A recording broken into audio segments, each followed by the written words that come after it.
All right, good afternoon, everyone, and welcome back to another session of Van Winkle.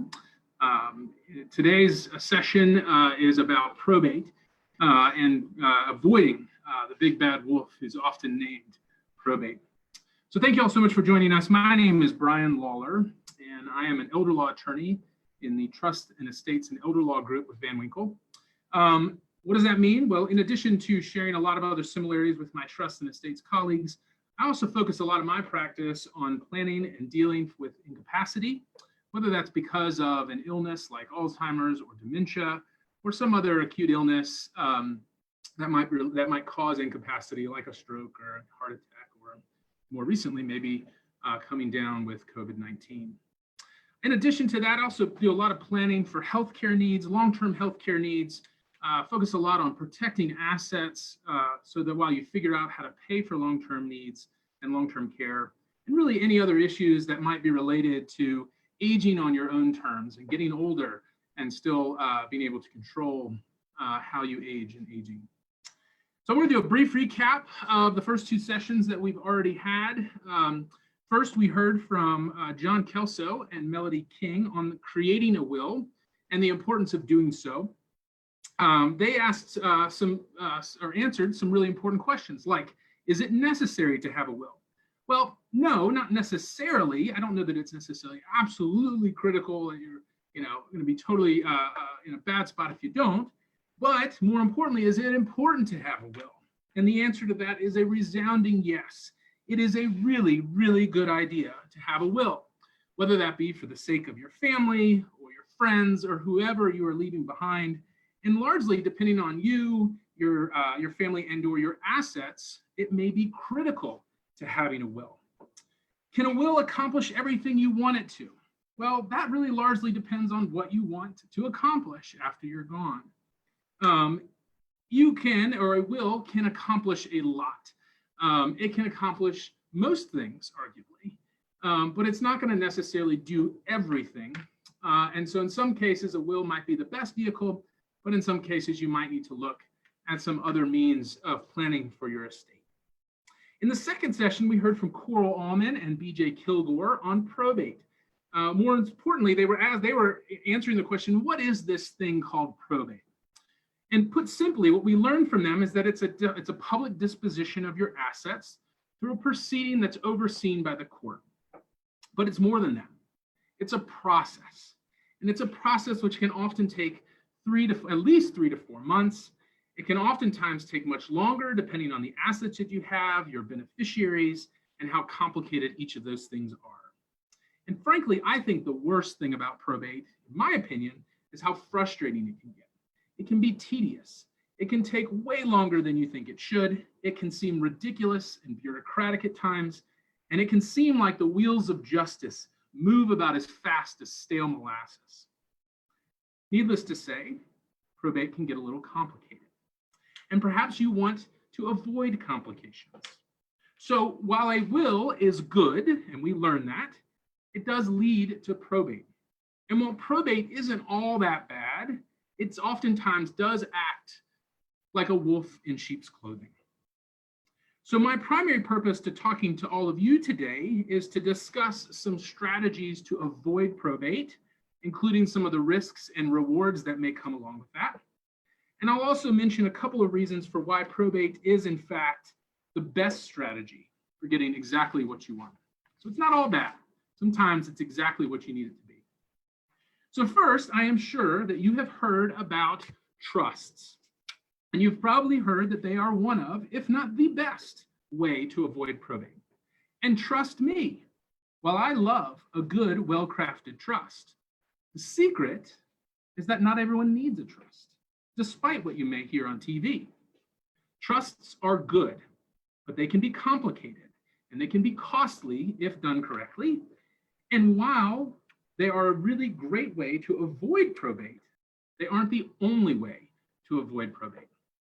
Now, today is not a discussion on trusts. We will get there, believe me, we will have that conversation. But I would be remiss to not mention to you at the outset that trusts are an excellent way to avoid probate. So what if I were to tell you that you can avoid probate and that you can do it without a will, and you can do it without a trust at all. What if I also told you, and this one might get me in a little bit of trouble with my colleagues down the hall, that you can avoid probate without even consulting with a lawyer or involving a lawyer? Would that be interesting to you? Would that get your attention? Well, today I want to tell you about two primary ways to avoid probate, and then I'm going to tell you why you shouldn't use the second way for some types of financial assets, more specifically your money, and instead take a different approach. So the two primary ways that I want to talk to you about today are beneficiary designations, and I also want to talk to you about joint ownership. And that's going to include something that's called joint ownership with rights of survivorship. So it's kind of a twofer. You're going to talk about joint ownership and then talk about another type of joint ownership. I also want to tell you about a few reasons why probate can be your best friend and exactly why probate can do exactly what you want it to do. And finally, I'll do my best to take any questions that you might have.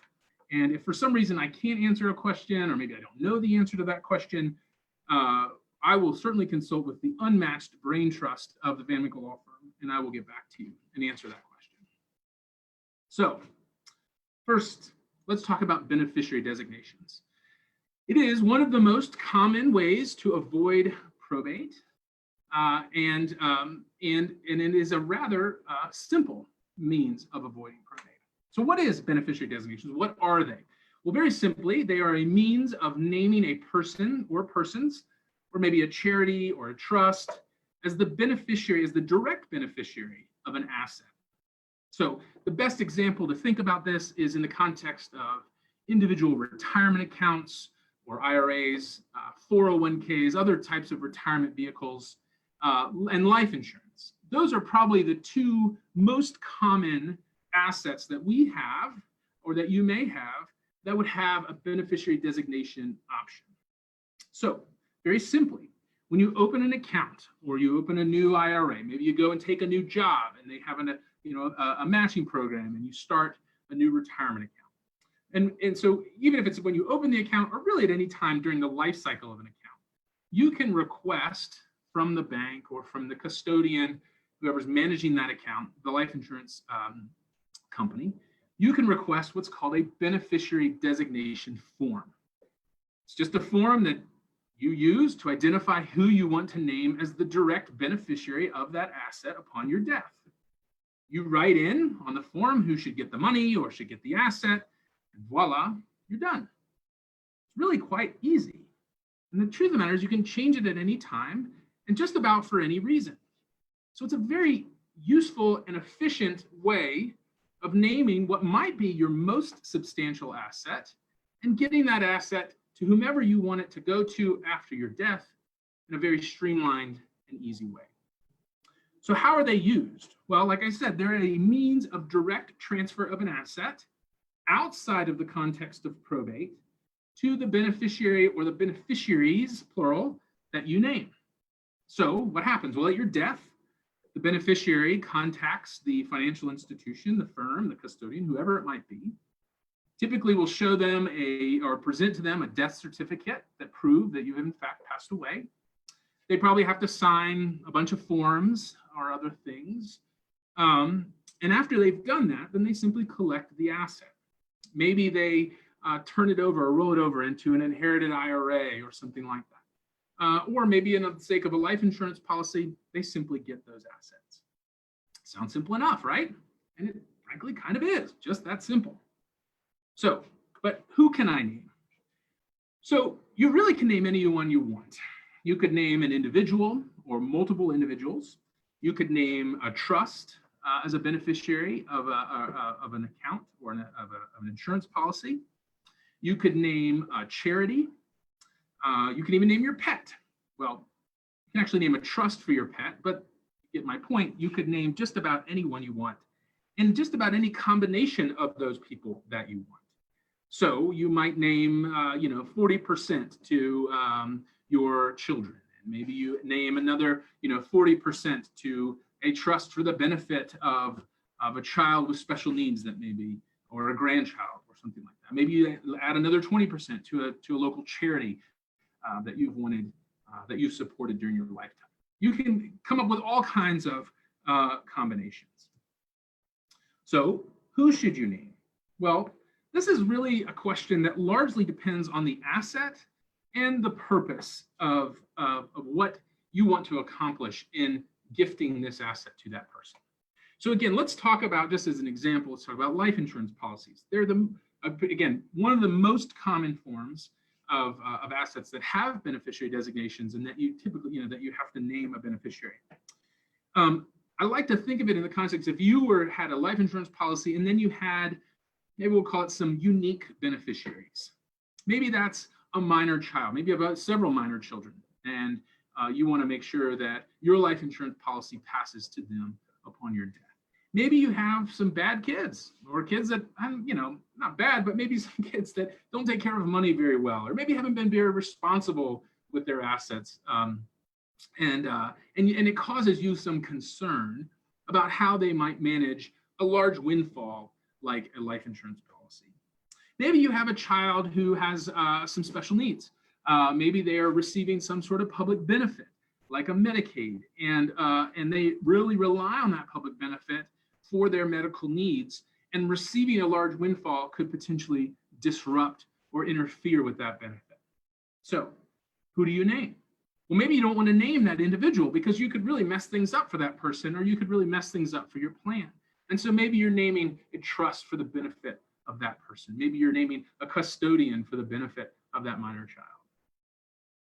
Again, another example might be retirement accounts. So who you name and how you name them can really make all the difference.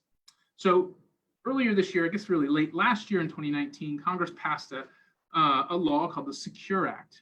And I don't want to go into that. That could take hours and hours. We could have 16 sessions just on the Secure Act. But the point that I want you to take away is that it really changed the rules about retirement accounts. And it changed about the rules about, how people can receive assets from retirement accounts, the length of time in which they have to take those distributions from retirement accounts. It just kind of threw everything on its head. And we had to really rethink our advice to people about how they might name a beneficiary on their retirement account. So there are some good exceptions. I mean, there are what they call eligible designated beneficiaries. That's people who maybe are exceptions to the rule. But again, because there are some exceptions, and because they are really particular, and you have to be really careful about how they're used or named, again, consulting with somebody, I think, is a good idea. And how you name them could make all the difference. Is one person better than another? Not necessarily on how you name them. Again, largely depends on the asset. Maybe it makes more sense to name a minor grandchild as the beneficiary of an IRA, because their payout could be over a much longer period of time. Maybe it makes more sense to you to use in a retirement account to name a charity, because a charity may not have to pay taxes on a big withdrawal or an early withdrawal.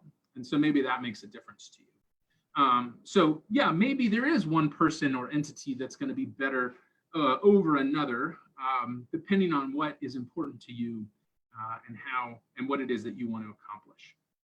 How creative can you be with beneficiary designations? Well, this truly you can be as creative, I think, as you want. You might be restricted by something internally within the company that is where you house your IRA or your retirement account, or your life insurance company may have some restrictions on how you name beneficiary designations. But I'll be honest with you, I had a gentleman a couple of years ago came in, was a single guy, and had a long list, probably 40 or so different charities, universities, people, all kinds of stuff that he wanted to name in very specific and precise percentages for each of those people. Well, it would have been very challenging to simply get that onto the form that they provided.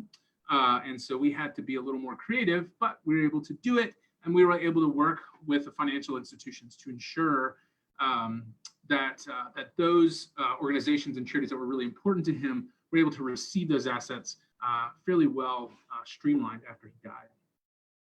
So that raises this question that often comes up, which is, Brian, I looked at my beneficiary form and it's about this big and the box is really tiny And you've told me that I can name like 15 people if I want to, but how do I do that? Well, there's a really simple kind of answer to that, depending on the company or who you're working with. Sometimes it's as simple as adding a simple note on the beneficiary form that says, see attached page or see Schedule A. And then you attach a document to the beneficiary form that lists all of the beneficiaries and the percentages and the distributions that you want to make to them. So it can be that simple. So what are some of the downsides to using beneficiary designations? Well, obviously some of the new rules related to retirement accounts that were passed in the Secure Act, that may be a potential downside. It may not be a downside for tax consequences, but it might be a downside for how you want to name your beneficiaries or vice versa. And so that might be a potential downside. The other downside that I see often is keeping them up to date, right? So people will open an account, they'll name some beneficiaries, and then their life just changes. They have more kids. Maybe they get remarried. Maybe they lose a spouse. Maybe they get involved with a charity that is really, really important to them, and they want to leave assets to them. And they just don't think about, oh, I need to go back and change that beneficiary designation. Or maybe I've worked 5 or 6 successive jobs and I've had retirement accounts at each one of them, and I haven't rolled them all over together. Well, I've got beneficiary designations at each of them. And so you have to kind of go back and revisit those and make sure that they're staying up to date in the way that you want them to, and that they're saying what you want them to say. So you got to stay on top of it. But that downside, I think, probably is far outweighed by the benefit, which is those assets then are not transferred through your, or transferred through the probate process, get held up in that probate process, get assessed costs and fees as a result of that probate process, and can be, again, a more efficient transfer of assets to a party, to a beneficiary. There are a couple other types of beneficiary designations that I want to talk about, and they're my good friends Todd and Pod. So Todd stands for transfer on death designations, and PODs, which stands for pay on death designations.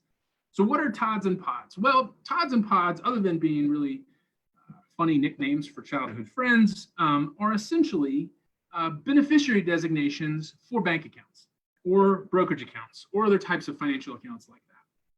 So how do they work? Well, they work largely in the same way that a beneficiary designation would work with a life insurance policy or a retirement account. When you open the account, or at any time after you've opened the account, during the life cycle of the account, you go to the bank, you ask them for your signature card or the transfer on death designation, depending on the type of account. But again, ask your banker. They're going to know what you're talking about. It's very, very common and is not some crazy unique thing that most people don't know about. It's just something they may not tell you about. You ask for the signature card or whatever form is necessary. You simply list the transfer on death designation or the pay on death designee, or maybe it's multiple people. Like I said before, maybe it's a primary and a contingent. So if that primary person dies before you do, it's named somebody. And then there you go. You've named a designee or a beneficiary of your bank account. Maybe that's just the checking account I have over at Wells Fargo, or maybe it's the savings account that I have at the local credit union, or maybe it's a brokerage account that I have with Edward Jones that may not be a part of my retirement account, and it maybe is a separate type of savings account that I have. Well, I can then request and name a beneficiary or a TOD or a POD, TOD or a POD, to be or to transfer, and again, to be a direct transfer of that asset. So some of the pros of using TODs and PODs are the automatic transfer of assets, just like we talked about with beneficiary designations. Again, maybe you have a bank account that you don't want to get funneled through your estate in probate. You can name a pay on death designee. That person, upon your death, takes your death certificate to the bank, and the bank gives them a check with the money that's in the account. Now, they maybe have to sign some other forms, and there might be some other complications, but that's essentially the process in a nutshell. It can also be a way to leave a specific gift to a person or to a beneficiary without naming that person in your will. And without getting too into the weeds about it, let me give you sort of an example. So let's say I have a child that I'm concerned about their ability to manage money, and I'm uncertain as to what my estate might look like sometime in the future.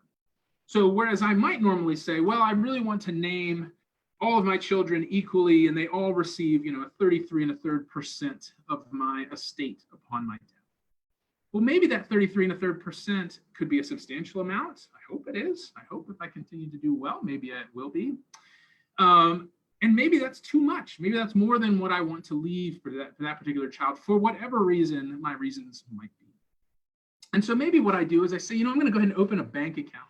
I'm going to open a separate bank account. It's going to be my name, so it's my account. I can do whatever I want with it.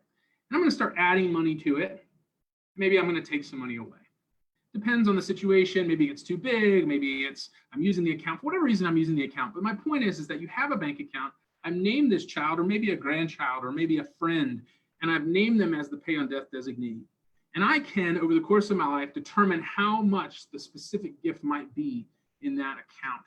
And then upon their death, they would be able to receive that money. So maybe that might be one reason or one creative way in which you might use a pay on death designation outside of the context of a will. I've had people do that before for a variety of reasons, and seems to have worked pretty well. Some of the downsides to pay on death designations is that you do lose some of the assets that might make up a specific gift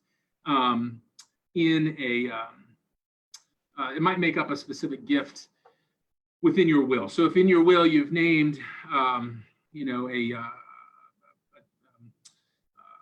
grandchild, you want to leave them $5,000 or something, but then you list, you include PODs and TODs on all of your accounts, and there's no money to come into the estate. Well, then maybe that gift can't be satisfied in the way that you thought it was going to be. So it takes assets out of your estate, which could be a good thing, but it could also have a consequence and may not be what you want it to do.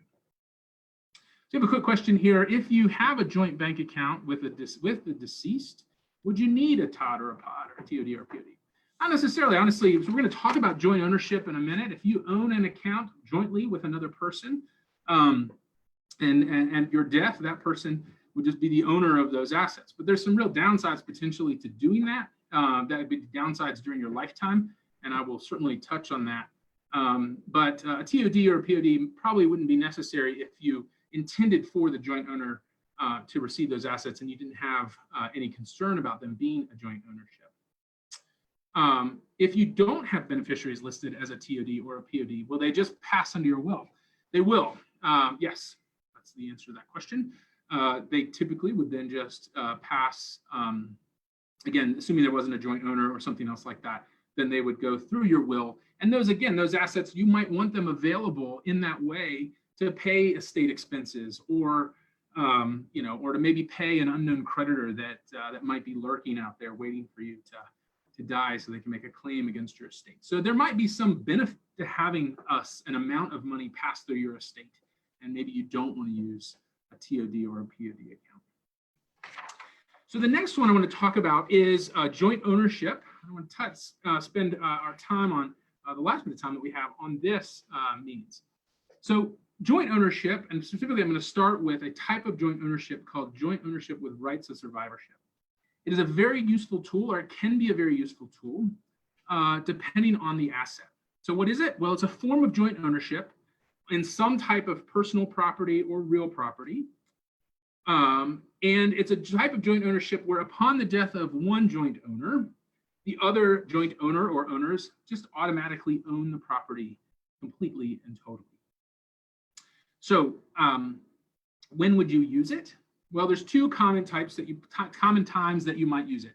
One would be with personal property, and anytime there is a title evidencing ownership. So think of a car, right? We have a car, it's got a title.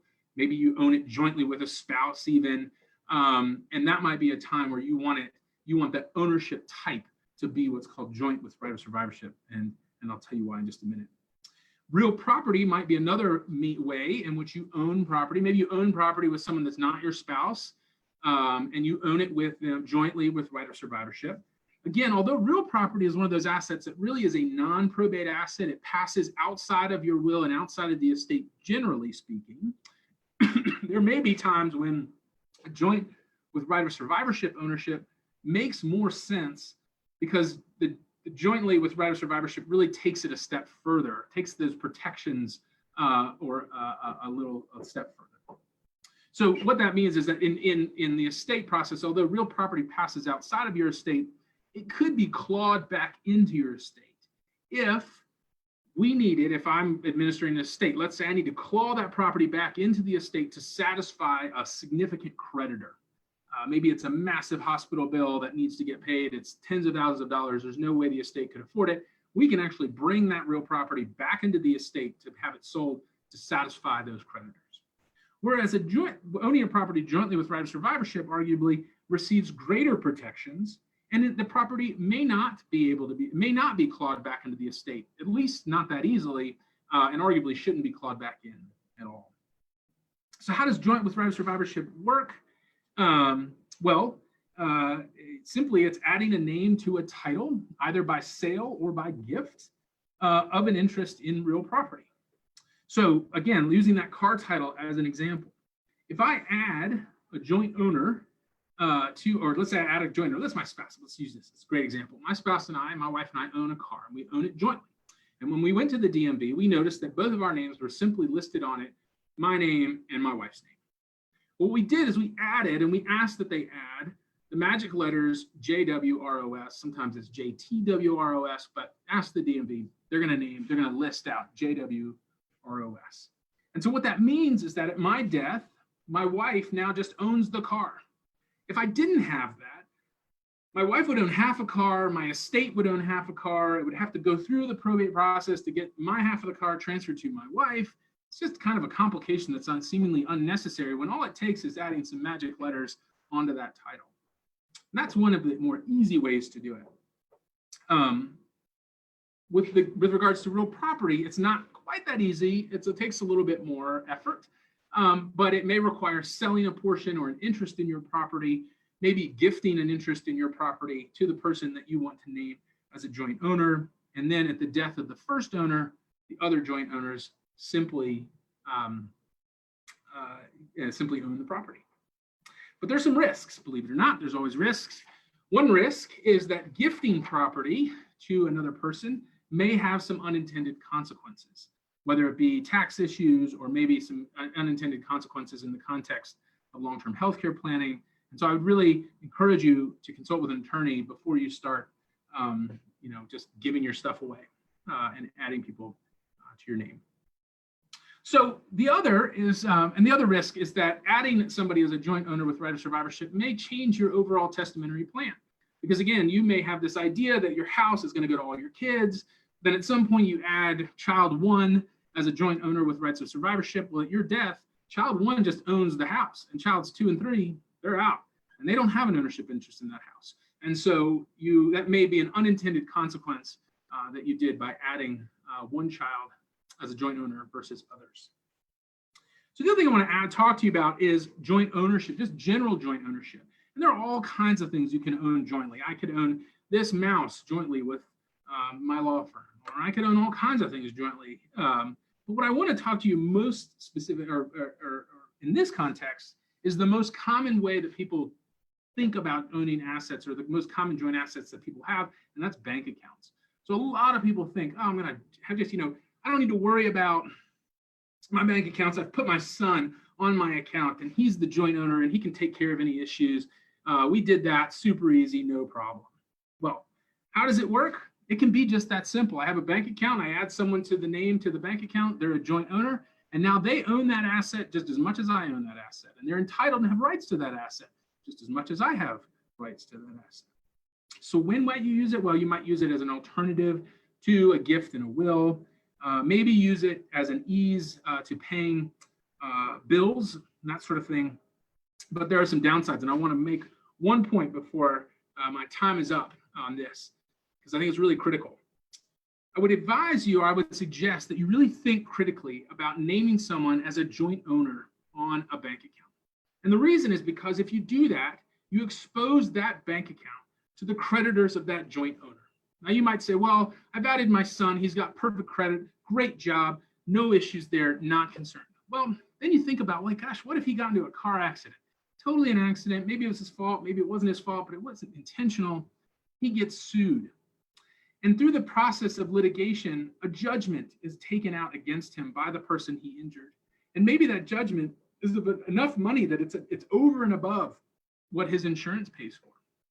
Well, it's possible that that judgment creditor, that person who has this judgment, could then come after any assets that they might have, including a